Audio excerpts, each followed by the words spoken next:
Join Unheard on Monday the 2nd of February at 7 p.m. for a live masterclass with Andrew Graham Dixon on the subject of Dutch painter Vermeer. If you want to know all of Andrew's greatest wisdom from his latest book on Vermeer, then you have to join us here at the Unheard Club. Luckily, you can join us via the live stream. All you need to do is go to unheard.com/live and become a subscriber now. You can see the whole thing without any breaks from start to finish and join in our subscriber-only Q&A at the end. That's unheard.com/live. Busy, as you can tell, Unheard Club. It's lovely all to see you this evening. We are starting a new phase in the Unheard Club, which we have perhaps loftily dubbed the UnHerd Academy, in which we are going to invite some of our very favourite thinkers to investigate the artists, philosophers and writers who don't quite neatly fit into a political or cultural straitjacket, aka the people who are most interesting to us, and ask what they can teach us about the way we live today. Andrew Graham Dixon, our guest this evening, is an art historian and critic. He served as chief art critic at both the Independent and Telegraph newspapers and has made more BBC television series about art than any other presenter in history, which is quite something to say. He is the author of a new book, Vermeer, A Life Lost and Found, which you will be able to find available in the lobby. You probably passed it on your way in here. And if you are quick, we have limited copies. You might be lucky enough to get yours signed by Andrew himself, which leads me neatly onto the subject of our masterclass today, Johannes Vermeer, the modest and mysterious Dutch Golden Age painter who, seemingly quietly and without any real fame or fortune in his lifetime, documented interior scenes of middle-class life with a luminous quality that lifted the domestic into something sublime. But with only around 30 paintings attributed to him, what can we say about Vermeer and his vision of the world? You've probably noticed that I've wheeled out the big TV for this one, like they used to do at school, because we're going to show you some images today, which I hope can illustrate what Andrew is going to talk to you about. He's going to talk us through some of his favourite works by Vermeer and explain what he has discovered in the writing of his new book, which I hope might be a few bombshells in the mix. He has kind of upturned a lot of the previous Vermeer scholarship. Once Andrew has finished his talk, we will take a short break where you can get a drink at the bar behind you, and then we'll come back and take some of your questions. If you're watching online and you are not a subscriber, I've got bad news for you. You will only be able to see the first 15 minutes of this talk by Andrew. But if you would like to watch the rest of it and join the subscriber Q&A at the very end, it's super easy. You just have to go to unheard.com/live. It's really simple. Become a subscriber to Unheard. You'll get everything Unheard has to offer, all of our long-form journalism, podcasts, documentaries, you name it, you'll get it. Plus, you can watch all of this event tonight. So, please settle in, and without further ado, welcome to the Unheard Club, Andrew Graham Dixon.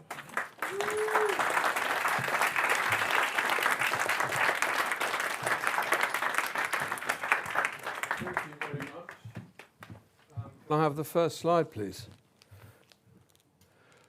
Bang. So, Johannes Vermeer, this extraordinary painter, and we've seen these images, we know these images, we're familiar with these images, but we've never understood them. There's never been any solid ground with Vermeer. He was more or less completely unknown in his own lifetime, for reasons that I'll explain. Can I have the next group of slides as well? These pictures, so many of them show women. And they show women thinking, doing things that are reflective.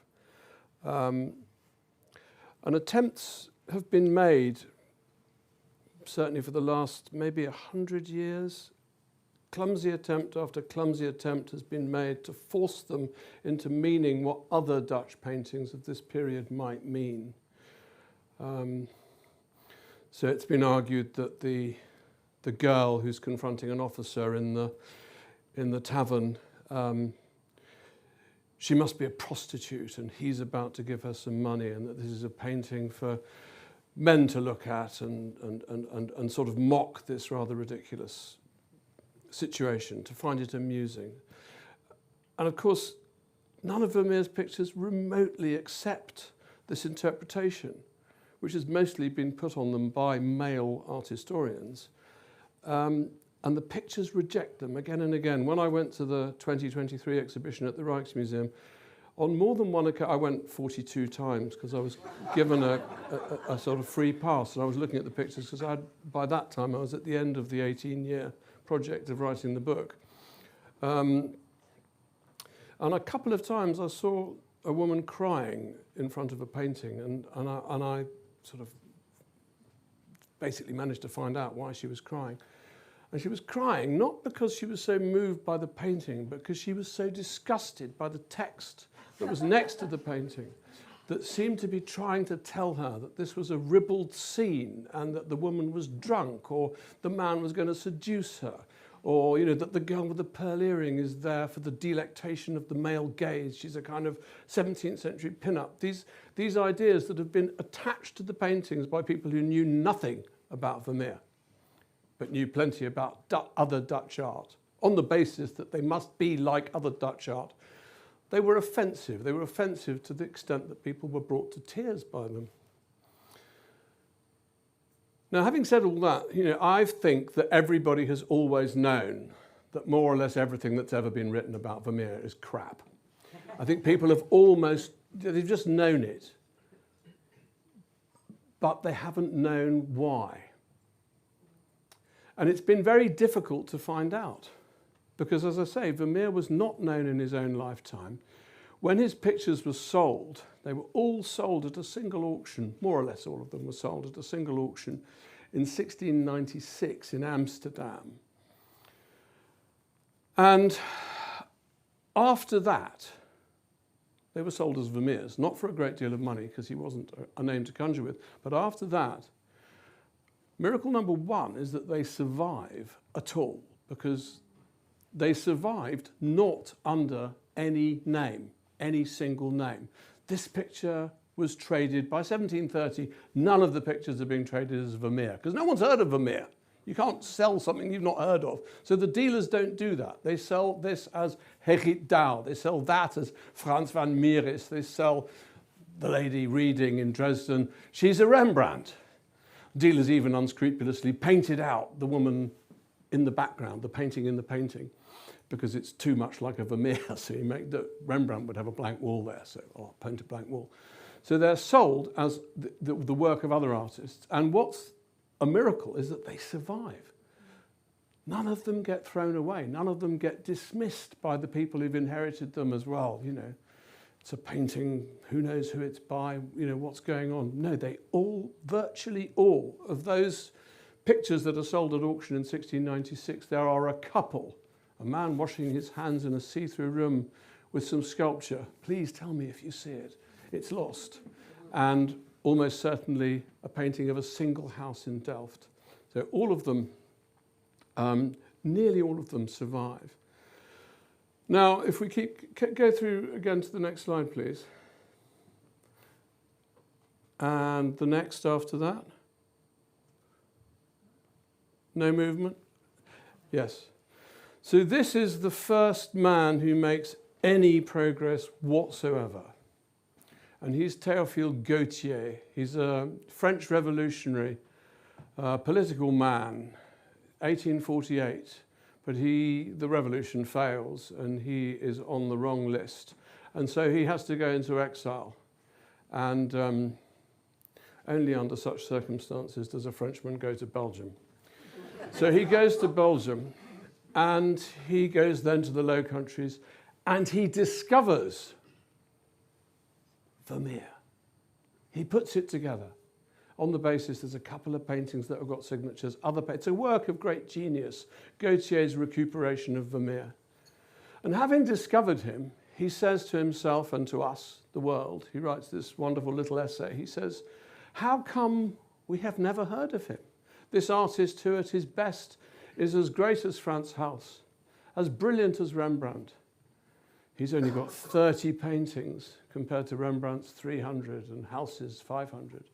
But only 30 paintings, but at his best, he's every bit as good as them. How come we've never heard of him? It's such a mystery. He doesn't appear in the great collections. No mention is made of him by Arnold van Houbraken, who is the Dutch equivalent of Vasari. So his life is not told in the lives of the Dutch artists. All the other names are there, but Vermeer's is not. So he calls him the Sphinx of Delft. Wind forward, and it takes 129 years for the next bit of decent information to turn up. Next slide.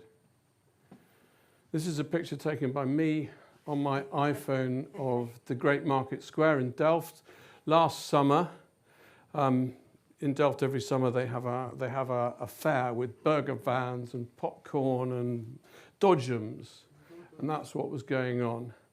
But I want you to look at that. That little house on Great Market Square in Delft. Het Gulden ABC, the Golden ABC. It was a printer's shop. It was a place where books were printed by a man called Jacob Dissius. Jacob Dissius was married to a woman, a young woman, far richer than him, called Magdalena van Rauven. You'll know her as the girl with the pearl earring. He was married to her.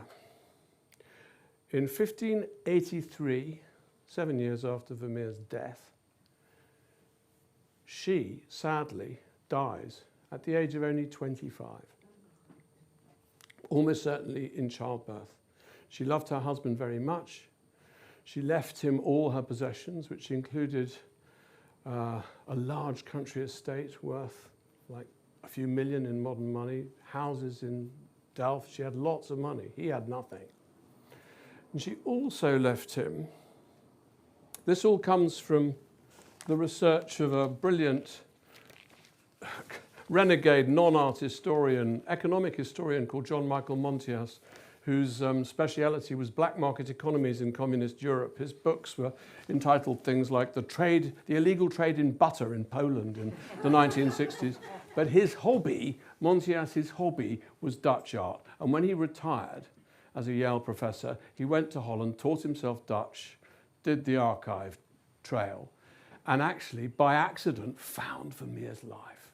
He found most of the documents that I've based my book on. But he didn't put them together, really. He kind of presented them to the world. And this document in particular is the document that I'm going to read out to you. Because when the notary went to this little, skinny little house full of printing stuff in 1583, what did the notary find among Magdalena van Rauven's possessions, among the gold rings and the lace and the fine clothing that she had, as one might expect from a woman of her means and station? He found this. Imagine, he comes through the herring sale. It's not the burger vans and the dodgem stalls. It's the herring sellers, the brandy sellers, the people crying out, "Buy my fresh cakes," and all that. And he comes into the silence of the hall, the house where this young woman has died, and the husband's going to show him round. This is the inventory. In the front room, 8 paintings by Vermeer. 3 more paintings by Vermeer in boxes, which I think means not packing crate boxes, but the kind of case that you might expect to find if you're looking at a devotional altarpiece. Box that you can open, so that you can open and shut the paintings. Front room, 11 paintings. That's a third of Vermeer's complete output as an artist. In the back room, 4 paintings by Vermeer. In the kitchen, a painting by Vermeer. In the basement room, 2 paintings by Vermeer. And at the end of the inventory, beside the above items, there still follow 2 paintings by Vermeer. 20 paintings by Vermeer. 2/3 of his entire production, and not any 2/3 of his entire production. If you take away the early pictures and 1 or 2 anomaly paintings done at the end of his life, the astronomer and the geographer, which are clearly out of the norm of Vermeer's paintings, every single major painting that is in any of the great museums or collections of the world that you would want to borrow for a Vermeer exhibition, Magdalena owned it. Go forward for the next 3 slides. Give it 5 seconds on each, maybe.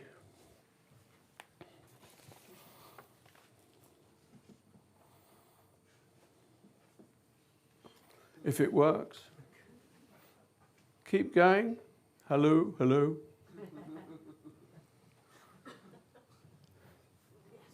That's one. All of these paintings, all of these paintings, all of these paintings. Now,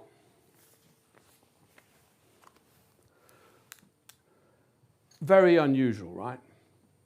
Incredibly unusual that all of these paintings would have been owned by one. There is no example in the entire history of Western art of an artist of the repute and the renown and the modern celebrity of Vermeer having painted all their pictures for one family. Because I should add, he's dead by the time Magdalena gets these pictures. These pictures are not commissioned by Magdalena van Rauwen, the girl with the pearl earring. They're commissioned by her mum and her dad, but mostly her mum. So there is no case ever of this happening, ever, ever, ever. Magdalena van Rauwen's mum also gives Vermeer a large amount of money in her will. Guess what? There is no case in the entire history of Dutch art of a patron giving money to an artist in their will, except this case. So we are talking about something pretty unique. Now, you could read the entire literature on Vermeer since 1989, since the time that Montias published that document showing that all those pictures were in that one house, and you will not find a mention of it. It's just not mentioned. Weird, but it's not mentioned. It's occasionally just like hinted at that there was some, but basically what happened was that Montias published it, and the main authority on Vermeer in 1989 just said, oh, I don't think it's really true. Magdalena van Rauwen probably bought 3 herself. Jacob Dissius bought 5 himself. They probably just gradually, they just liked Vermeer a lot. The idea that there's some special connection between that family and him, no, I don't think so. Everybody just went, oh, okay. Oh, okay. But I didn't. And I started, when did I say? Anyway, it's about 10 years ago that I started really properly looking at it. I was commissioned to write the book in 2003. But I started properly looking at it about 10 years ago. And I suddenly realized, the penny suddenly dropped. It came through understanding Magdalena van Rauwen's mum, her mum and her dad, looking at them. Who were they? He was a remonstrant. He was a remonstrant, which is a tolerationist, non-sectarian Christian who's sick of war that is caused by religious fanaticism on the part of the different churches. Protestant versus Catholic, Protestant versus Protestant. They are sick of religious war, so they promote a new kind of tolerationist religion where they say, yes, we are remonstrant Christians. We remonstrate against your warlikeness. We will tolerate Calvinists, we will tolerate Catholics. We only cleave to the message of Christ in the Sermon on the Mount. That's as far as we go with doctrine. Not interested, predestination, forget it. All this stuff you've been killing each other over, forget it. We don't want to know. That's what a remonstrant is. Peter Klaus Zoon van Rauwen is a remonstrant. So I got that, and I know that. And then I'm reading some stuff about Vermeer, and I suddenly realise that Vermeer's mum and Vermeer's dad, they meet in 1615 at a moment when the remonstrants have caused, in effect, civil war across Holland. the new republic, is in ferment. Between the remonstrants who want peace and toleration and the orthodox Calvinists who do not want that.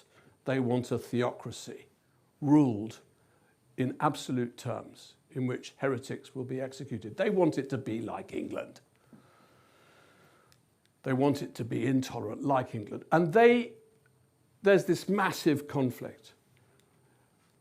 Vermeer's mother and Vermeer's father, when they get married, Vermeer's mother is living with a family called the Rombouts in Amsterdam. She's living in the dye works run by the Rombouts family. The Rombouts, I realise, are the most remonstrant family in Amsterdam in 1615. They are super remonstrant. Their son, this is a boy that Dixon, Vermeer's mother, will have known, their son marries the daughter of the founder of the remonstrant movement. She marries Karl Marx. He marries Karl Marx's daughter. He marries the daughter of that person. Vermeer's mum knows her. Vermeer's last act in his life that is recorded is to borrow £1 million in modern money from the child of that union. The last thing we see him doing, he's in the room with Karl Marx's grandson, borrowing £1 million off him. So might Vermeer have something to do with the remonstrant movement? I wonder. Vermeer's father, in 1615, his mother's living in this nest of remonstrants and probably introduces Vermeer later on to the same family, which is why he borrows this money later on. Anyway, Vermeer's dad, his father is dead, so he can't ask his father's permission to marry Dixon, but he's obliged by the priest in Amsterdam to get someone. Who does he get? Not his stepfather, who he gets on very well with, who pays a lot of money to the wedding. No, he gets Johannes Taurinus from Delft. Who is he? The only remonstrant in Delft. Rebel, revolutionary, writer of the first and most radical of the collegiate manifestos, which hasn't been read for 400 years, which is called Reflections on the Parable of the Samaritan Woman. None of this appears in any previous literature whatsoever about Vermeer.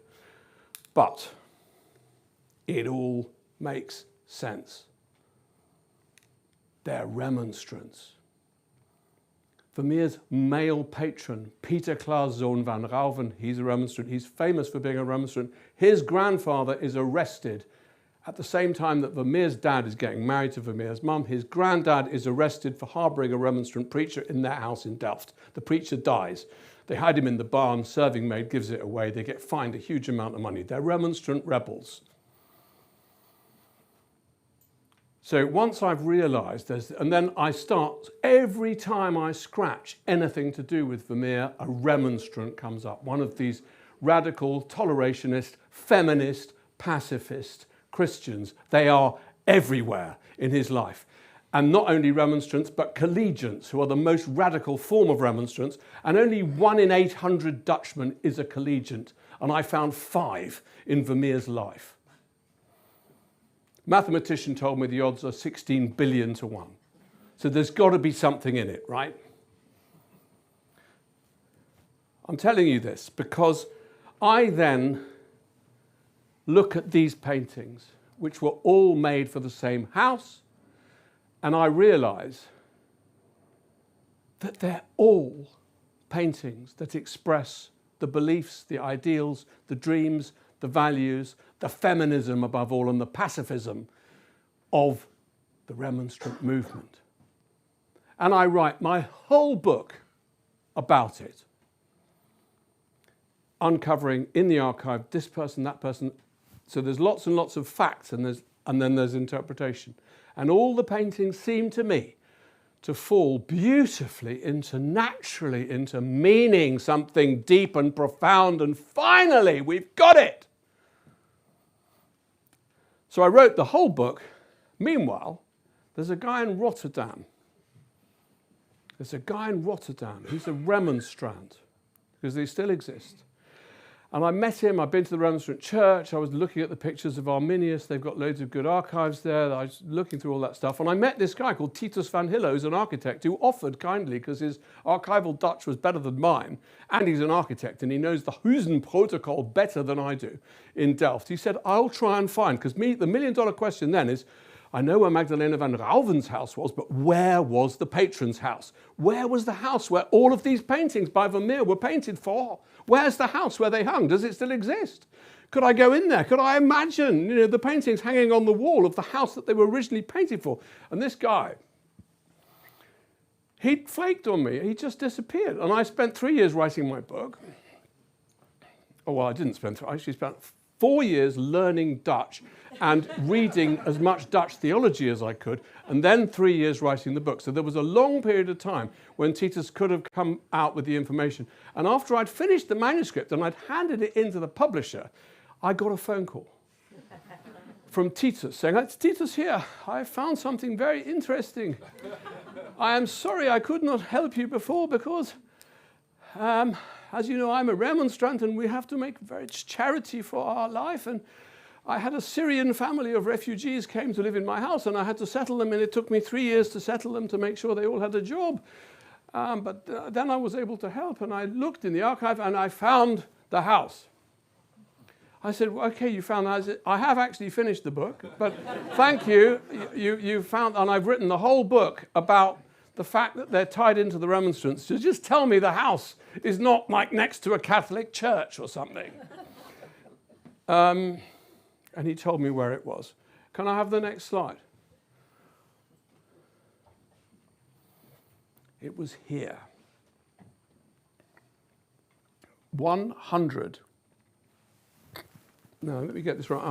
I have very bad name amnesia and number amnesia, yeah. 106 Ouder Delft. It's in the centre of Delft. It's this house here. And I said, so Titus, he said, no, you should be very excited. And I said, so why should I be excited? He said, well, you should look behind the house.